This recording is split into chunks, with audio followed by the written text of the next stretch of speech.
Seja muito bem-vindo ao podcast do programa de Inovação em Finanças Natura Co. E tudo que é bom dura pouco, mas merece um TBT, não é mesmo? Por isso, estamos aqui novamente com o Léo Tristão, da Performa IT, para continuar aquele papo que tivemos lá na primeira semana do programa. Se você perdeu, volta lá e escuta o episódio número 2. Oi, Léo, tudo bem? Olá, Audrey, tudo bom? Muito legal estar aqui com vocês de novo, né? Para quem não me conhece ainda, eu sou o Leonardo Tristão, fundador da Performa IT. Performa IT apoia a Natura em algumas iniciativas relacionadas à inovação. E o mais legal da gente estar batendo esse papo de novo, Audrey, é contextualizar ele em relação àquele nosso primeiro bate-papo que aconteceu mais ou menos um mês antes de começar essa loucura de pandemia, onde todo mundo foi deslocado da noite para o dia para o trabalho remoto, a gente sem saber muito bem como o mundo ia ser dali para frente, todo mundo falando de novo normal, nunca mais o mundo vai ser o mesmo, e aquele nosso bate-papo falou muito de novidades, de como se preparar, de como ser um profissional ágil, né? A gente falou muito sobre agilidade, né? E a gente viu o quanto foi importante, né, as empresas que já praticavam estes conceitos de agilidade, como elas se adaptaram mais rápido a esse novo normal, né? E a gente entendeu que na prática, que agilidade é diferente de velocidade. Então, eu acho que fica aqui um super convite a todo mundo ouvir aquele nosso bate-papo e depois voltar aqui para esse TBT para a gente poder fazer um paralelo sobre o que a gente falou, o que aconteceu no mundo e o que a gente vai reforçar agora. Eu acho que isso vai ser bem ilustrativo para todo mundo. Uma pena que o cenário foi uma pandemia, mas pelo menos a gente tem um belo plano de fundo para poder mostrar como o pensamento ágil na prática é útil em qualquer situação.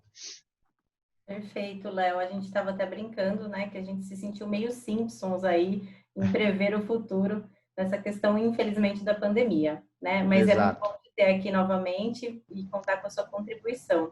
Pegando um pouco da sua fala e nessa questão da agilidade, né? Que ponto que você gostaria de começar essa conversa sobre agilidade e ferramentas que podem nos ajudar aí nessa transformação? Legal. Audrey, a gente sempre fala muito de transformação digital, vamos fazer a transformação digital, a minha empresa precisa de transformação digital. Eu apresento a Performa como uma empresa de transformação digital Lean. Mas legal, Léo, olha, entendi, tem que ter transformação digital, mas por onde eu começo? Né? Eu acho que essa é sempre uma grande dúvida de todo mundo. Por onde eu começo o meu processo de transformação digital? E eu costumo, para não ficar mais tempo falando de teoria, vamos falar um pouquinho então de parte prática e vamos falar do conceito de MVP de novo, né? Vamos entender por que o MVP é tão importante para que a gente comece, tenha um belo ponto de partida para um processo de transformação digital, né? E lá na Performa, a gente usa muito o método Lean Inception para fazer a definição de MVPs junto com os nossos clientes, seja de um projeto, seja de uma ideia totalmente nova, né? Então, o Lean Inception ele se provou muito valioso, né? Porque ele consegue mostrar para a gente, ajudar a gente claramente a definir quais são o produto mínimo viável que eu devo construir e baseado em 3 pilares da inovação. Né? A gente abordou até isso nos treinamentos que nós fizemos aí na Natura sobre os pilares da inovação, né? Que é a verificar se um requisito é viável, desejável e factível. Né? Então, a gente, usando o Lean Inception, a gente consegue definir muito claramente um produto. E isso é uma influência clara do Design Thinking, né? O nome Inception, ele tem uma origem muito clara no design thinking e no user-centric design, que são duas coisas que eu vou até deixar um material aí depois para o pessoal que estiver ouvindo e quiser consultar mais, ter alguns links aí para poder estudar. Né? A gente antigamente, antes da metodologia ágil, a gente falava muito num processo chamado RUP, né? Que era o Rational Unified Process, que foi usado mais ou menos lá nos anos 90, ele também já previa ciclos de desenvolvimento e não projetos tão longos, mas naquela época a gente falava em ciclos de 3 meses. Né? E hoje, com a evolução dos métodos incrementais e das metodologias ágeis, a gente tem empresas trabalhando com, que é o caso da Performa, trabalhando com ciclos de 2 semanas. Né? Então, olha o quanto ser ágil ajuda a gente a ter um projeto de pé mais rápido, né? Ajuda a gente a antecipar problemas de forma mais rápida, né? E, principalmente, ajuda a gente a testar nossas hipóteses de forma mais rápida. Porque o MVP, quando a gente se propõe a construir um MVP, é porque nós queremos testar as nossas hipóteses de uma forma rápida. Eu quero gastar meu dinheiro da maneira correta, cenário de escassez de recursos, onde todas as empresas precisam fazer mais com menos, é o tradicional, o famoso Aquela mais com máxima, menos, né? é a Uhum. máxima do mais com menos, exatamente. Sim. Né? E o MVP me permite isso, que eu teste as minhas hipóteses de forma mais rápida e tome decisões sobre ir adiante com um projeto, pivotar uma ideia ou simplesmente abandonar, por ela não ter se mostrado viável. Falamos disso algumas vezes, né, ao longo dos treinamentos e interações que tivemos com a equipe da Natura, até quando o Samir esteve com a gente falando um pouquinho sobre transformação digital, né? Não, Você lembra total. disso? Lembro, você lembro.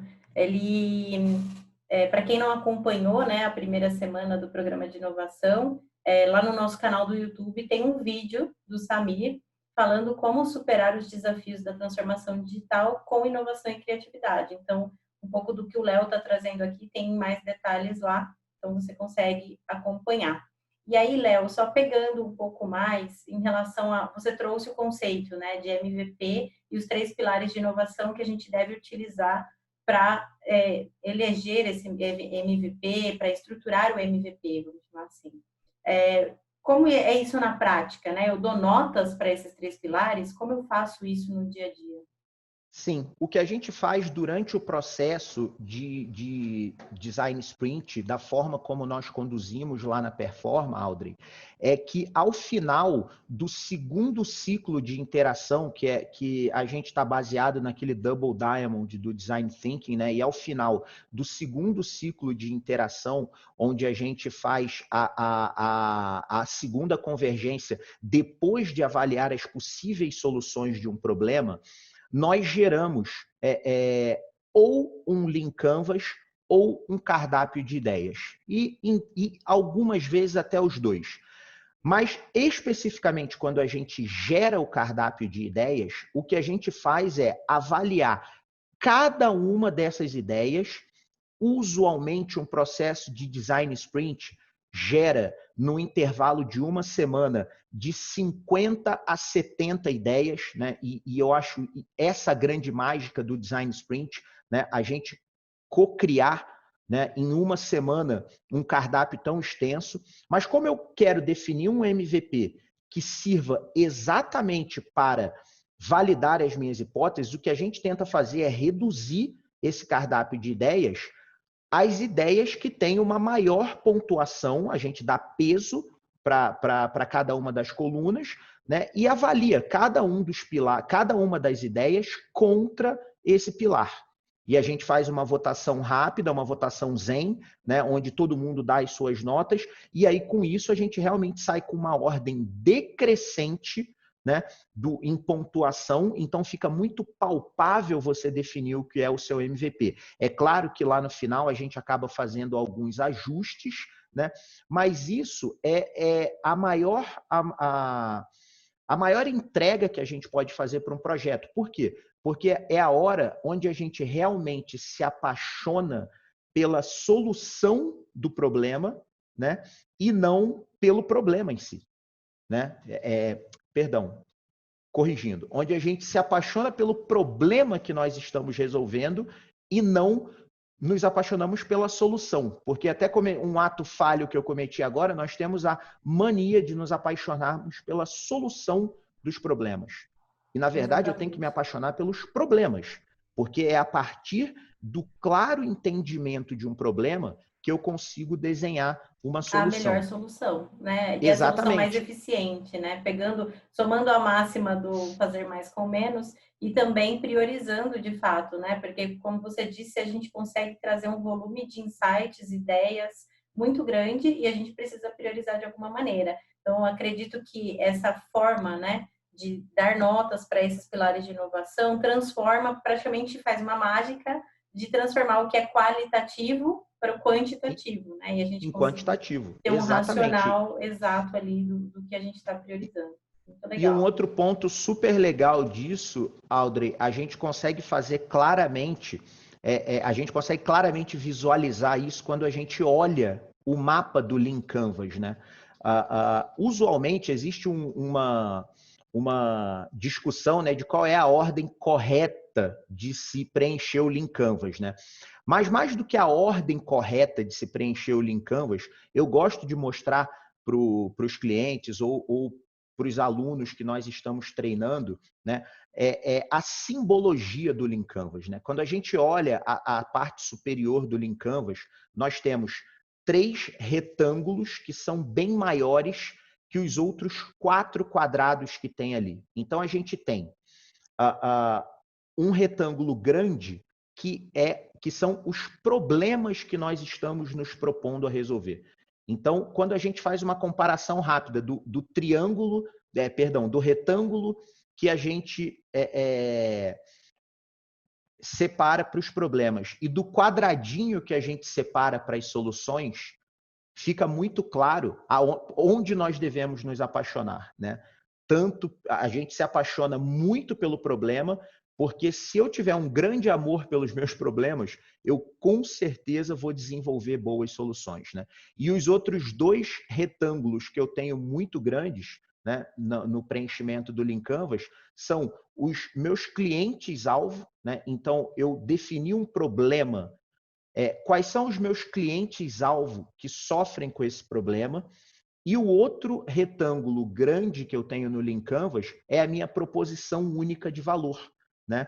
E normalmente a gente tenta buscar uma frase simples, né, que mostra para os nossos clientes por que eu sou diferente e por que vale a pena comprar de mim, né? Então, essas são as 3 principais seções do Lean Canvas, as 3 maiores seções do Lean Canvas, e que, coincidentemente, a ordem que nós deveríamos preencher o Lean Canvas é exatamente essa. Eu primeiro preencho os problemas, depois eu preencho os segmentos de cliente que os nossos problemas estão relacionados e a minha proposta única de valor. Para só aí, no 4º passo, eu falar da solução. Então, olha quanta pesquisa eu já fiz, olha quanta coisa eu já analisei, quanto eu já divergi e convergi até chegar numa possível solução, né? E Perfeito, uma Léo. coisa muito legal foi ver isso em prática nos projetos da Semana de Inovação, né? Sim, sim. Até ia comentar, era exatamente isso que eu ia comentar, né? Legal ouvir você falando que é um resumão, né? Para quem não participou. E também a gente teve a oportunidade de aplicar toda essa metodologia, todos esses conceitos num outro programa que a gente tem na CSC, que é o programa Fazer Acontecer, né? É um programa mais voltado à melhoria contínua de dentro do centro, que fala exatamente, o próprio nome já diz, né? Fazer acontecer. Então, é para incentivar ali a operação a identificar e propor soluções com esse olhar que você trouxe, né? A gente se apaixonar pelo problema, ouvir ativamente os clientes e desenhar qual é esse propósito, né, de valor que a gente vai construir ou trazer de melhoria e trazer aí os resultados, né? Você teve a oportunidade de participar, inclusive como banca avaliadora, né, Léo? E aí queria que você contasse um pouquinho sobre essa experiência e como a gente pode, de fato, medir esses resultados, né? Porque eu acho que tem isso, Legal. como é que a gente avalia se o MVP tá indo no caminho que a gente esperava?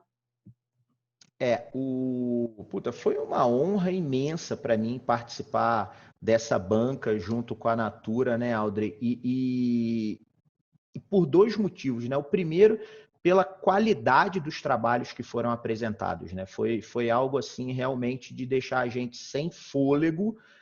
As apresentações é tudo muito prático, né? Todo mundo entendendo muito dos problemas que estavam sendo resolvidos, ou seja, todo mundo realmente fez a lição de casa. E o segundo ponto foi realmente ver tudo isso que a gente discutiu aqui, MVP, pilar de inovação, ciclos de convergência e divergência, Lean Inception, tudo isso aplicado na prática e de uma maneira fenomenal. A gente, inclusive a ordem das apresentações, a forma como as pessoas apresentaram, né, que os projetos, seguindo uma lógica que parecia o Shark Tank, né?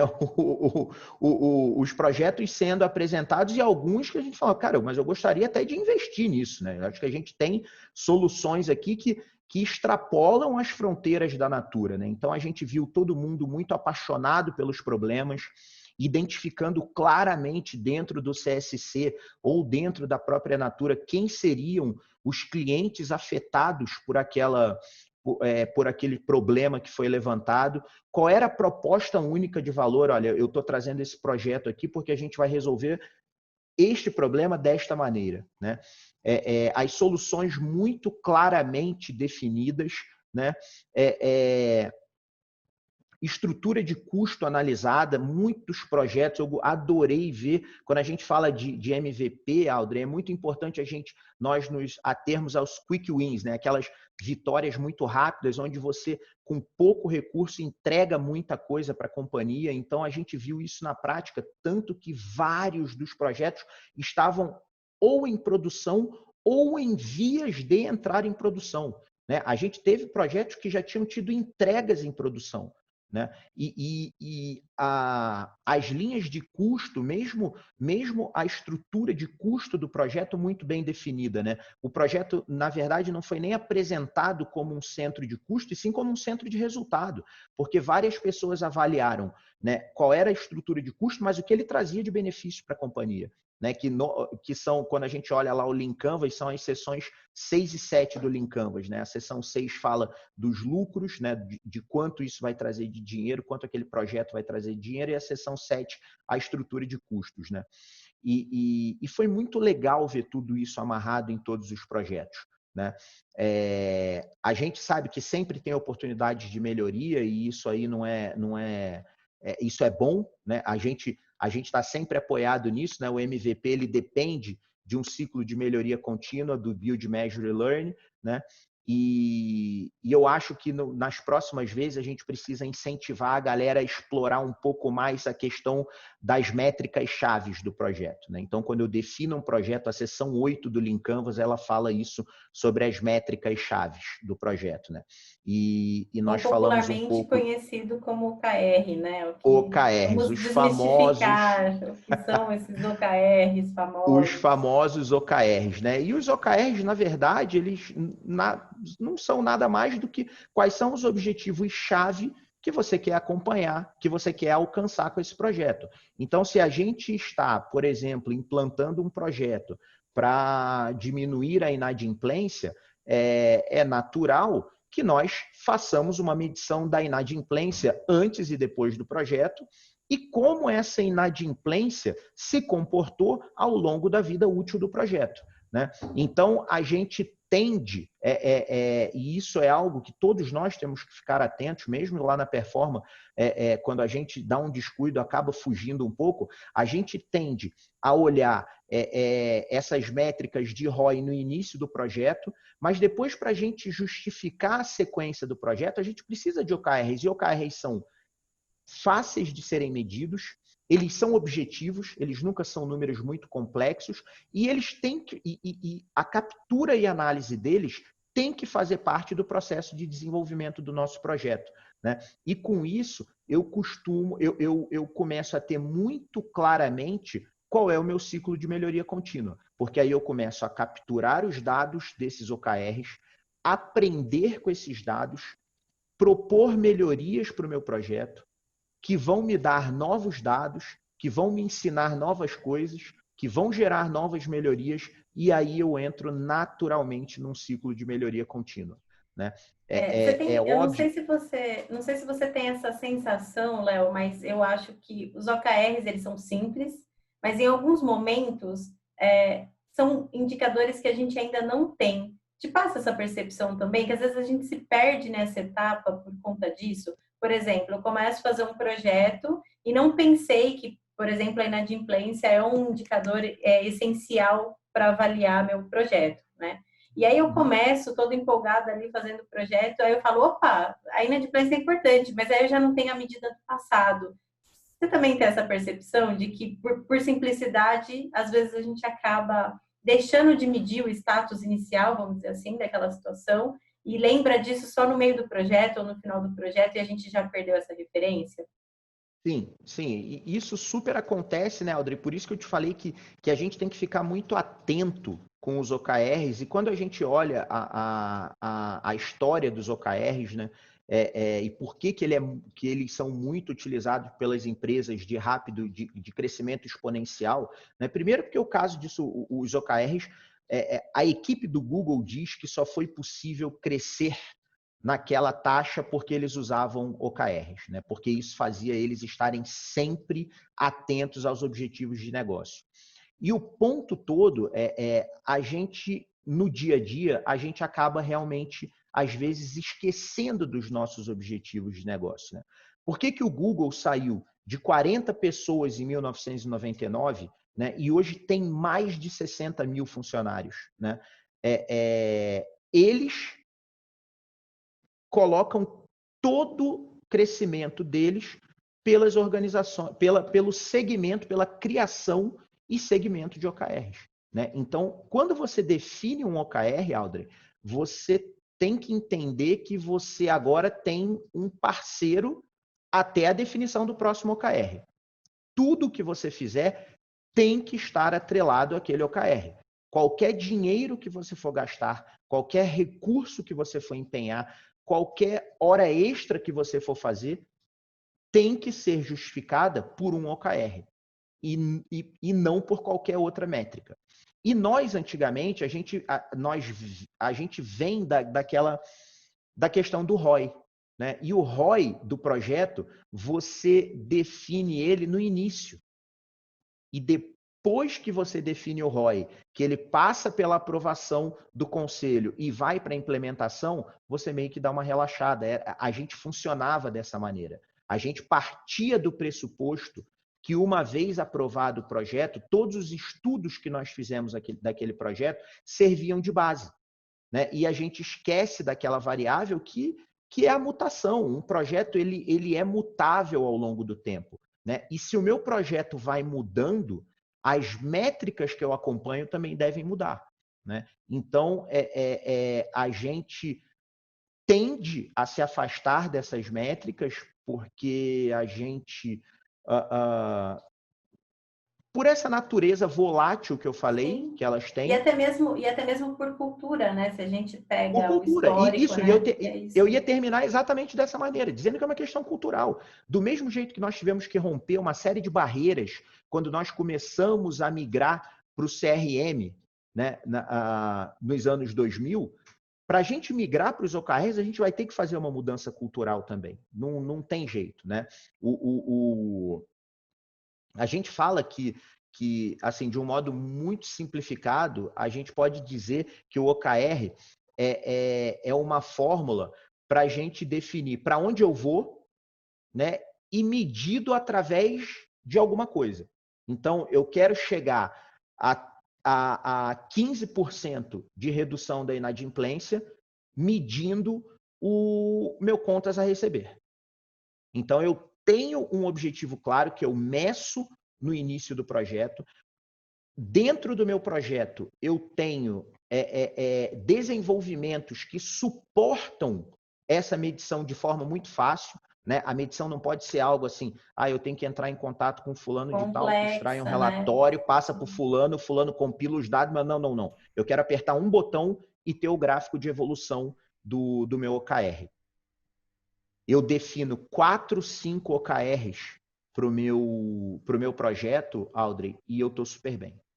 Né? Eu já tenho um conjunto de dados muito poderoso para indicar como eu estou, para onde eu vou e o que eu posso fazer para mudar. Né? E eu vou deixar um link aqui depois para a galera dar uma olhada em uma métrica super legal chamada Pirate Metrics, que orienta várias coisas. Você não sabe nada do que medir, então eu vou te dar um ponto de partida do que você pode medir quando você estiver criando um projeto novo. Aconselho todo mundo a dar uma lida sobre essas métricas piratas, porque elas são um baita insight para qualquer projeto. Perfeito, Léo. Léo, nosso tempo está terminando aqui. Agradeço a sua participação. Espero que o pessoal aproveite bastante as dicas e o conteúdo, né? Você depois compartilha com a gente faz chegar aí no pessoal essas dicas de bibliografias adicionais, serão super, super importantes. Legal. Finalizando, Audrey, eu vou deixar algumas dicas aí para o pessoal, que esse mundo novo, onde está todo mundo no trabalho remoto, não mudou em nada a nossa forma de conduzir os projetos. Né? Nós continuamos rodando nossas sessões de Design Sprint 100% remoto, nós continuamos rodando nossas sessões de Lean Inception 100% remoto, nós continuamos nos reunindo com os times dos nossos clientes de forma 100% remota e interagindo com um nível de qualidade, acredite você, até superior ao que a gente tinha nas reuniões presenciais. Eu, apesar de gostar muito de gente, eu gostava muito daquele ambiente, da sala onde a gente conduzia os processos de ideação, eu estou muito positivamente impactado pelo ambiente que nós criamos com o uso de 3 ferramentas que eu quero deixar aqui com vocês, né? Que é o Miro, que é um quadro colaborativo online super legal para a gente interagir entre equipe. Um outro site que eu estou apaixonado, que é o Fan Retrospectives, que ele permite a gente fazer aqueles energizadores, né, de pré-reunião para botar todo mundo com o ânimo lá em cima, igual a gente fazia aquele pedra, papel, tesoura humano. Né? O Fan Retro permite que a gente faça um monte de dinâmicas assim energizadoras, e o próprio Zoom, né? Como o Zoom tem sido importante no nosso dia de trabalho. Então eu vou mandar alguns links aí para você compartilhar com o pessoal, vou deixar meu e-mail à disposição, quem tiver qualquer dúvida, qualquer crítica, qualquer sugestão a me dar, eu estou super aberto e sempre pronto para interagir quando a Natura precisar de mim. Perfeito, Léo. A gente agradece a parceria. Amanhã, para quem está ouvindo no lançamento, teremos o lançamento do nosso último episódio da temporada. Então, fica ligado, não vai perder. E é isso. Terminamos o nosso TBT com o Léo Tristão da Performa IT.